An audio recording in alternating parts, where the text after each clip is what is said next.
असली माँ कौन? यह कहानी 300 साल पहले की है। एक महिला को शादी के 12 साल हो गए थे, लेकिन उसे संतान सुख नहीं मिला था। बच्चे को पाने के लिए उस महिला ने ना जाने क्या क्या उपाय किए थे। डॉक्टरों के पास गई थी, बाबा भक्तों के पास गई थी, जिसने जिस मंदिर, जिस मस्जिद, गुरुद्वारा या चर्च में जाने के लिए कहा, वह उस जगह गई थी। जिस भगवान का नाम लेने के लिए कहा, उस भगवान का नाम लिया था, और जितने उपाय या उपवास करने के लिए कहे, सब किए। कहते हैं ना कि अगर दिल से और तन मन धन से कोई चीज़ चाहो तो मिल ही जाती है।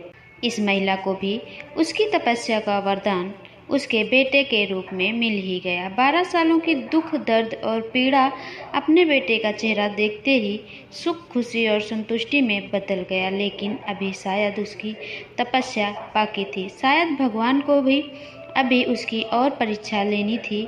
जब उसका बच्चा 1 वर्ष का हुआ तो एक दूसरी महिला ने उसका बच्चा चुरा लिया।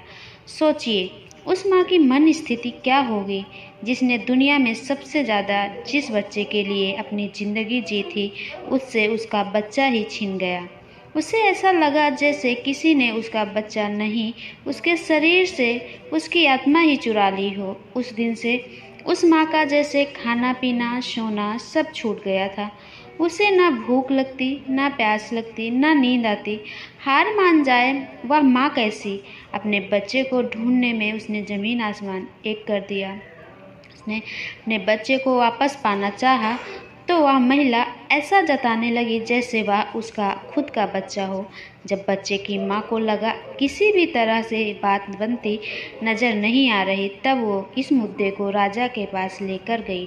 राजा के दरबार में दोनों महिलाएं हाजिर की गईं। दोनों ही महिलाएं उस बच्चे पर अपना पूरा हक जताने लगी। राजा और उसके सभी दरबारी काफ़ी आश्चर्यचकित और हैरान हो गए, क्योंकि बच्चे की असली माँ को पहचानने के लिए उन्होंने जितने भी सवाल बच्चे के बारे में किया, दोनों महिलाएं से, जो उसकी आदतों, उसकी पसंद या उसके निशानों के बारे में थे, दोनों ही महिलाएं उसका सही सही जवाब दे रही थी। जब इस समस्या का समाधान निकलता नजर नहीं आ रहा था, तो राजा ने अपने खास और सबसे समझदार मंत्री से इसका निराकरण करने के लिए कहा। मंत्री ने बिना 1 मिनट की देरी किए तुरंत राजा से कहा कि महाराज, मुझे लगता है कि ये दोनों ही इस बच्चे की माँ है। इन दोनों का ही इस बच्चे पर बराबर का हक है।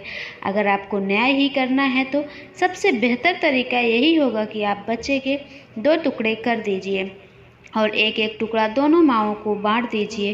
मंत्री की ऐसी बात सुनकर राजा के साथ साथ दरबार में हाजिर सभी लोग उनकी तरफ आश्चर्य से देखने लगे। राजा ने सोचा कि मंत्री ऐसी मूर्खतापूर्ण बातों के पीछे जरूर कोई रहस्य होगा। वह बिना सोचे समझे ऐसी बात कभी नहीं कर सकते। राजा ने तुरंत अपने सिपाहियों से कहा कि मंत्री की बात पर अमल किया जाए और इस बच्चे के 2 टुकड़े कर दिए जाए। बच्चे की असली माँ ने यह फैसला सुनते ही राजा के पैर पकड़ लिए और बोली, महाराज, मुझ पर इतना जुल्म मत कीजिए। आप चाहे तो बच्चे को उस महिला को दे दीजिए, लेकिन उसके 2 टुकड़े कर मत मारिए। मेरा बच्चा मेरे पास नहीं रहा तो चलेगा, इस दुनिया में तो रहेगा।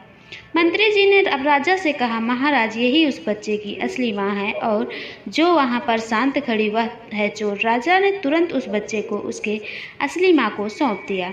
कहा, उस चोर महिला को फांसी की सजा सुनाई। बच्चे की असली माँ को उस दूसरी महिला पर जिसने उसका बच्चा चुराया था दया आ गई, क्योंकि उससे मिलने के बाद उसे यह पता चला था कि वह भी उसी स्थिति से गुजर रही थी जिससे वह 12 सालों से गुजरी थी।